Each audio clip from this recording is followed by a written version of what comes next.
नमस्कार, मैं हूं शांता सिंह। फिट रहे इंडिया में आपका स्वागत है। भारत में थायराइड के मरीजों की संख्या तेजी से बढ़ी है। हालत यह है कि हर 10 में से एक शख्स थायराइड से परेशान है। विडंबना ये कि इनमें से ज्यादातर लोगों को पता ही नहीं होता कि वो थायराइड की चपेट में आ चुके हैं। क्या है थायराइड, क्या होते हैं इसके लक्षण और क्या है इसके उपचार, ये हम जानेंगे डॉक्टर नीलेश कपूर से, जो आज हमारे साथ स्टूडियो में मौजूद हैं। नमस्कार सर, बहुत स्वागत है आपका। नमस्कार मैडम, और सबसे पहले बहुत बहुत धन्यवाद मुझे अपने स्टूडियो में आमंत्रित करने के लिए। और जैसा कि आपने पहले भी पूछा था मुझसे, तो थायराइड की जो समस्या है और इसके मरीज काफ़ी तेज़ी से बढ़ रहे हैं, तो ये काफ़ी एक उचित विषय है आज इस परिप्रेक्ष्य में चर्चा पे लाने के लिए। से करीब 4 करोड़ से ज़्यादा 4 करोड़ 20 लाख लोग जो हैं थायराइड से मतलब पीड़ित हैं, ऐसा एक डेटा हमारे पास निकल कर आया है। और अब हम देख रहे हैं कि न केवल महिलाएं बल्कि पुरुष और बच्चे भी अब इसकी चपेट में आ रहे हैं। तो क्यों थायराइड इतनी तेज़ी से फैल रहा है? देखिए, इस सवाल को समझने के 2 तरीके हो सकते हैं। कि एक तो ये कि शायद ये था ही इतना और ये पकड़ में नहीं आ रहा था। अब जैसे जैसे हमारे पास डायग्नोस्टिक सर्विसेज या कहें कि जांच की तकनीक विकसित होती जा रही है, जगह जगह छोटे छोटे शहरों में भी उपलब्ध होती जा रही है, तो उसकी वजह से ज़्यादा मरीज जल्दी समय से पता चल रहे हैं। एक ज़माना था जहां मुझे ध्यान है कि पहले पूरे हिंदुस्तान में 3 या 4 लेबोरेटरीज में ये जांच हुआ करती थी, आज से करीब 20-25 साल पहले।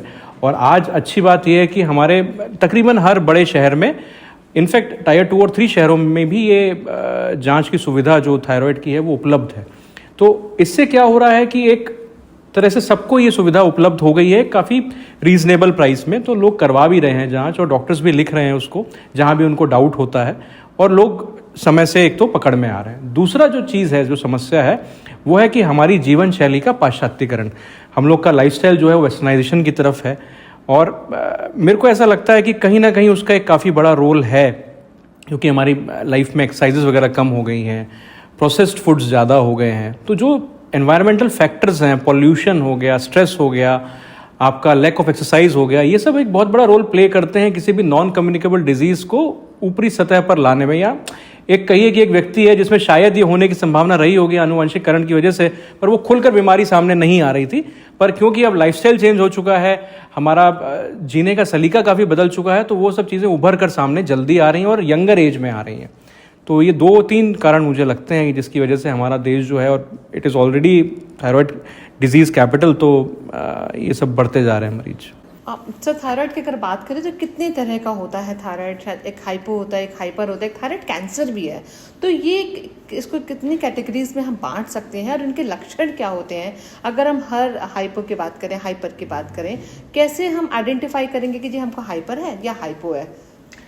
देखिए, इसको ना पहले अपन समझते हैं कि थायराइड क्या है। तो देखिए, थायराइड अपने आप में बीमारी नहीं है। थायराइड एक ग्रंथि है, ये गले में होती है, और इसका काम है थायराइड हार्मोन का प्रोडक्शन। अब थायराइड हार्मोन का भी जो प्रोडक्शन ये ग्रंथि करती है, तो इसमें जो पहला थायराइड हार्मोन बनता है उसे थायरोक्सिन कहते हैं, जिसको हम T4 के नाम से भी जानते हैं। ये बहुत एक्टिव नहीं होता है। अब ये जाके प्रोसेस होके T3 में कन्वर्ट होता है लिवर में और बाकी एंड ऑर्गन सेल्स में, जहाँ पे थायराइड हार्मोन की ज़रूरत होती है, वो T3 या आप कह सकते हैं कि एक्टिव फॉर्म में वो कन्वर्ट हो जाता है। अब यहाँ समझने की बात है कि थायराइड हार्मोन का फंक्शन क्या है, यानी ये क्या काम करता है शरीर में, इसकी इतनी ज़्यादा इंपॉर्टेंस क्यों है। तो इसके ना 3 बहुत मेजर काम है। पहला, शरीर में ऊर्जा के संचार को नियंत्रित करना, यानी मेटाबॉलिज्म को रेगुलेट करना।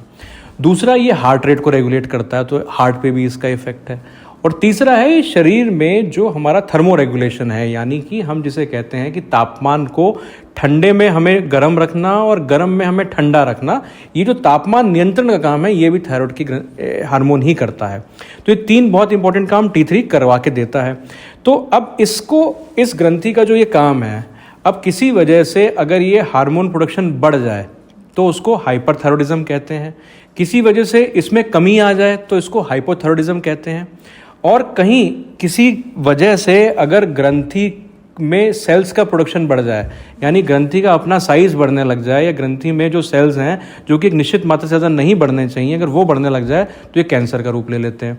तो ये 3 तरीके से हम इसको समझ सकते हैं, हाइपोथायरॉयडिज्म, हाइपरथायरॉयडिज्म और थायराइड कैंसर, जो कि बहुत सिंपल टर्म्स में हम 3 श्रेणी में विभाजित कर सकते हैं। तो सर कैसे पहचानेंगे हाइपोथायरॉयडिज्म अगर है तो ये कैसे पहचानेंगे, इसके लक्षण क्या होते हैं? तो जैसा कि मैंने बताया कि थायराइड हार्मोन का काम क्या है, एनर्जी मेटाबॉलिज्म को रेगुलेट करना। तो इसमें जो व्यक्ति होगा जिसमें थायराइड की कमी होगी उसको फिर एनर्जी की कमी महसूस होने लगेगी, तो थकावट आ सकती है, उसको जल्दी जल्दी ऐसा लग सकता है कि भाई मैं तो बहुत वीक हो गया हूँ, मेरे से काम ही नहीं करते बन रहा है, मैं काम करना तो चाहता हूँ पर मैं कर नहीं पा रहा हूँ, दिमाग बहुत तेज चलता है पर शरीर शायद उतना साथ नहीं दे रहा है, वेट गेन हो सकता है, वजन बढ़ सकता है, क्योंकि बिकॉज एनर्जी मेटाबॉलिज्म आपका अच्छे से नहीं हो रहा है तो बॉडी उसको फैट में कन्वर्ट करके जमाना चालू कर देती है। इसी तरीके से आपके और भी लक्षण हो सकते हैं, आपके फीमेल्स में खासकर आपके स्किन ड्राई हो सकती है, पाल्पिटेशंस हो सकते हैं, हार्ट रेट का ऊपर नीचे होना हो सकता है, कोल्ड एंड हीट इंटॉलरेंस हो सकता है, यानी परिवार में बाकी लोगों को ठंड नहीं लग रही है लेकिन हमको ठंड लग रही है, या बाकी लोग तो ठीक है पर हमको बहुत तेज़ गर्मी लगने लग गई। तो वो कहीं तापमान जो हमारा सेट था थर्मोस्टेट वो बिगड़ गया और हमको तापमान का जो है उतना अच्छे से आभास नहीं हो पा रहा कि क्या सही है क्या गलत है। और इसके अलावा एक कहते हैं कि भाई ऑन एंड ऑफ हेडेक होना, हाथ पांव दुखना, शरीर में ऐसा लगना कि भाई मैं चलते चलते जो है मैं बैठ जाऊं, हिलूं ही नहीं। तो एक तरह से ऊर्जा की कमी बहुत महसूस होती है हाइपोथायराइडिज्म के केस में। इसके उलट जब हाइपरथायराइडिज्म होता है तो इसी सिम्टम्स को आप थोड़ा सा उल्टा कर लीजिए, तो उसमें क्योंकि ऊर्जा का संचार ज़्यादा हो रहा है, ज़्यादा एनर्जी कंजम्पशन हो रहा है, तो व्यक्ति का वेट लॉस हो जाएगा, हार्ट रेट थोड़ी ज़्यादा तेज़ हो जाएगी और साथ में थोड़ा बेचैन रहेगा। Because of all this things उसको ट्रेमर्स भी आ सकते हैं, आंखें बाहर आ सकती हैं, थोड़ी बड़ी होके आ सकती हैं। तो ये सब चीज़ें कुछ लक्षण हैं जिनकी वजह से हम पहचान सकते हैं। सर लेकिन कई बार होता है कि ये आइडेंटिफाई नहीं हो पाते क्योंकि ये लक्षण जो है ना काफ़ी दूसरी बीमारियों से भी मिलते जुलते हैं। तो किसी एक पेशेंट को या किसी शख्स को कैसे पता चले कि उसे थायराइड का टेस्ट कराना चाहिए?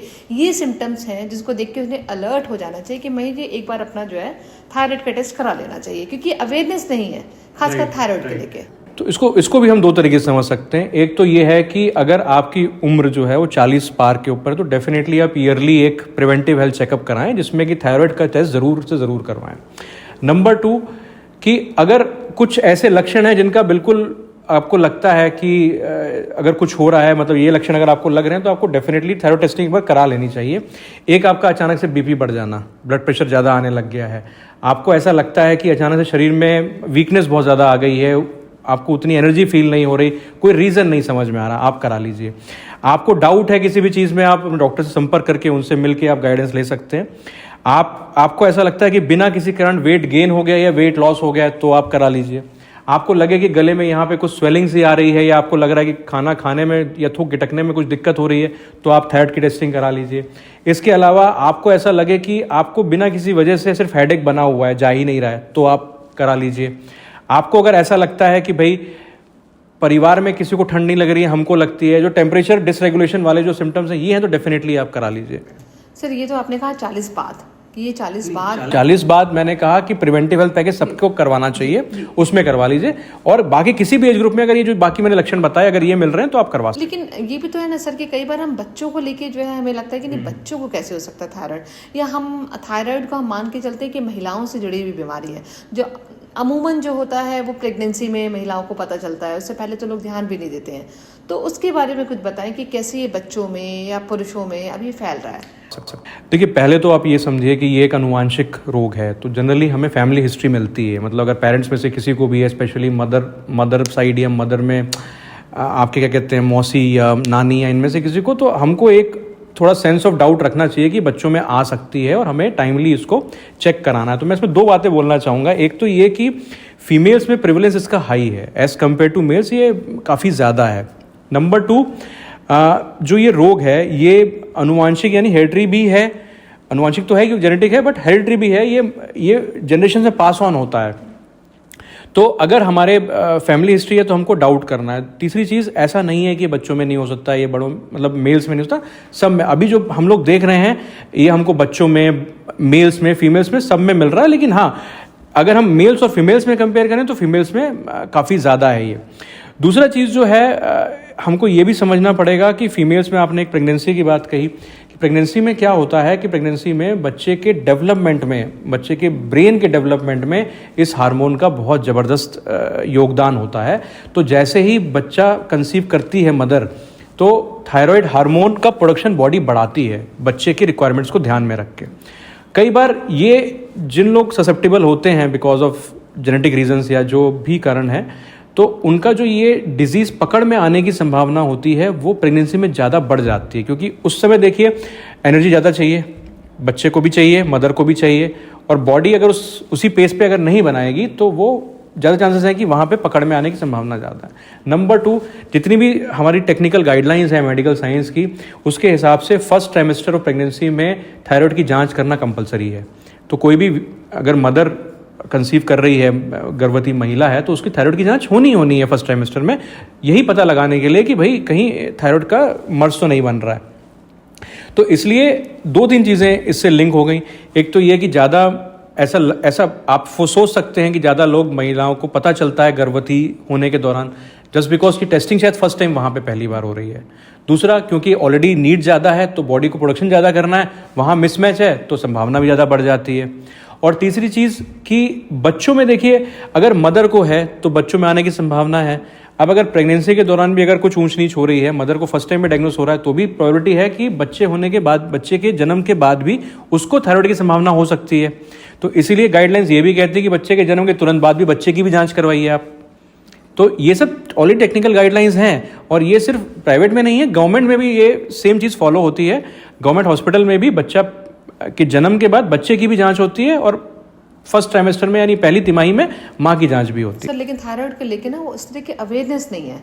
तो अवेयरनेस नहीं है, ऐसे में अगर थायराइड जो है, मान लीजिए हम डिटेक्ट ही नहीं कर पाते हैं, पहचान ही नहीं पाते कि भाई इन्हें थायराइड है, उस सूरत में क्या परेशानी हो सकती है एक आम इंसान को? प्रेगनेंसी तो आपने बताया कि बच्चे की डेवलपमेंट पे इसका बड़ा असर पड़ता है।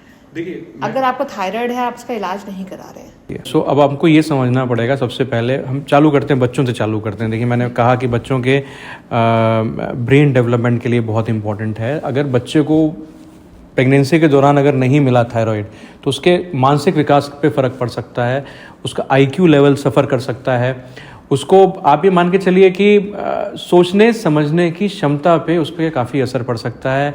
और कई बार ऐसा भी होता है कि वो बहुत खुल के अगर ना भी आए, तो बच्चा जब स्कूल में जाता है, वो पढ़ाई करना चालू करता है, तब पता चलता है कि भाई उससे मैथ्स के सम सॉल्व करने में उसको दिक्कत आ रही है। कई बार वो उतना फास्ट सोच नहीं पाता, उतना फास्ट मेंटल कैलकुलेशंस नहीं कर पाता। तो ये सब चीज़ें भी बहुत साइलेंट टाइप के लक्षण हैं, पर ये हो सकते हैं, और ये जांच में ही पकड़ में आता है। अब हम बड़ों की बात करते हैं। अब पहले कोई गर्भवती महिला से बात चालू हुई तो वहीं बात कर लेते हैं कि अगर उन्होंने नहीं स्क्रीनिंग करवाई, नहीं पता चल पाया, और नहीं अगर अपना इलाज लिया प्रॉपर, या किसी वजह से ये भ्रांति रह गई कि नहीं दवा नहीं खानी है, कुछ भी अगर ऐसा हुआ, तो सबसे पहले तो गर्भ धारण करके गर्भ रुकना अपने आप में दिक्कत हो सकती है। तो मिस कैरेजेस बहुत कॉमन है, स्पॉन्टेनियस एबॉर्शंस बहुत कॉमन है because of lack of thyroid hormone. इसके बाद बच्चे के खुद के डेवलपमेंट में, मतलब हो भी जाए, प्रेगनेंसी हो भी जाए, तो उसके बाद नॉर्मल आउटकम होना, उसमें दिक्कत हो सकती है। मतलब मदर को ब्लीडिंग हो सकती है, एक्लेम्सिया प्रीएक्लेम्सिया जैसी समस्याएं हो सकती हैं। और फिर तीसरा चीज़, जैसे बच्चा पैदा हो भी गया तो उसको मानसिक समस्या हो सकती है। अब बड़ों की बात करें तो बड़े अगर अपनी डोज नहीं खाते हैं टाइम पे, या वो इग्नोर कर देते हैं, तो मैंने कहा था कि एक फंक्शन थायराइड का हार्ट रेट रेगुलेट करना है, तो हार्ट पे इसका इफेक्ट आ सकता है, हार्ट संबंधी प्रॉब्लम्स हो सकती हैं। और एक चीज़ और जो देखी गई है वो ये है कि जो थायराइड के मरीज होते हैं, इनमें डायबिटीज़ और हाइपरटेंशन दोनों की संभावना बढ़ जाती है, क्योंकि मेटाबॉलिक डिसऑर्डर्स हैं, ये भी एक तरह से हार्मोन है जो हेल्प आउट करता है। और फीमेल्स में खासकर आपके मेंस्ट्रुअल साइकिल पे काफ़ी इफेक्ट है, क्योंकि फीमेल हार्मोन्स को भी ये इफेक्ट करता है, तो पीरियड प्रॉब्लम्स भी आपको हो सकती हैं, महिलाओं को खासकर। तो आप ये कह रहे हैं कि जो थायराइड है वो सिर्फ हार्मोन्स का मामला नहीं है, वो पूरे आपके शरीर पे, सारे ऑर्गन्स पर असर डालता है, चाहे वो आपका हार्ट हो, चाहे शुगर हो, चाहे कोई भी हो।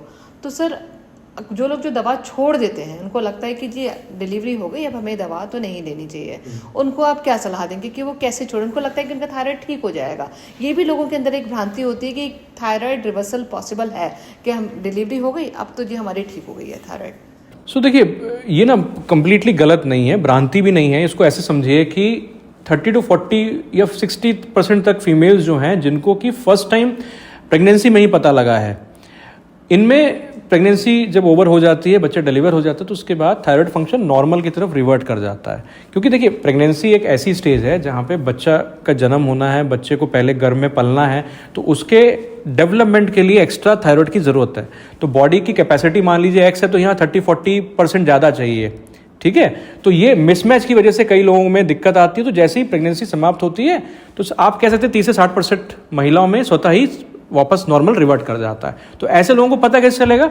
डॉक्टर सलाह देंगे आपको, वो अपने आप आपको बताएंगे कि देखिए अब आपकी खत्म हो गई है, एक बार बंद करके देख लेते हैं, या वो आपके जो लेवल्स होंगे ना आफ्टर डिलीवरी, वो अपने आप एक गाइडेंस दे देंगे कि हाँ हमें बंद करना है कि नहीं करना है।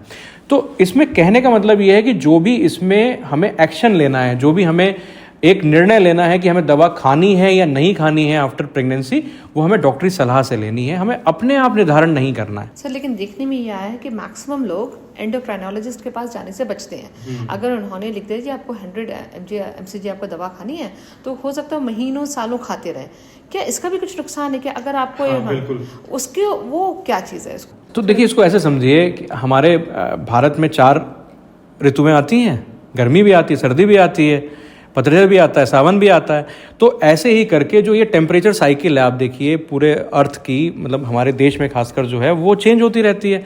गर्मियों में ज़्यादा गर्मी पड़ेगी तो टेम्परेचर बढ़ेगा, सर्दियों में ये गिरेगा। तो बॉडी के टेम्परेचर को रेगुलेट भी तो वैसे ही होना है ना। तो सर्दियों में क्या होता है कि हमें ज़्यादा ऊर्जा चाहिए होती है, शरीर को गर्म रखना है।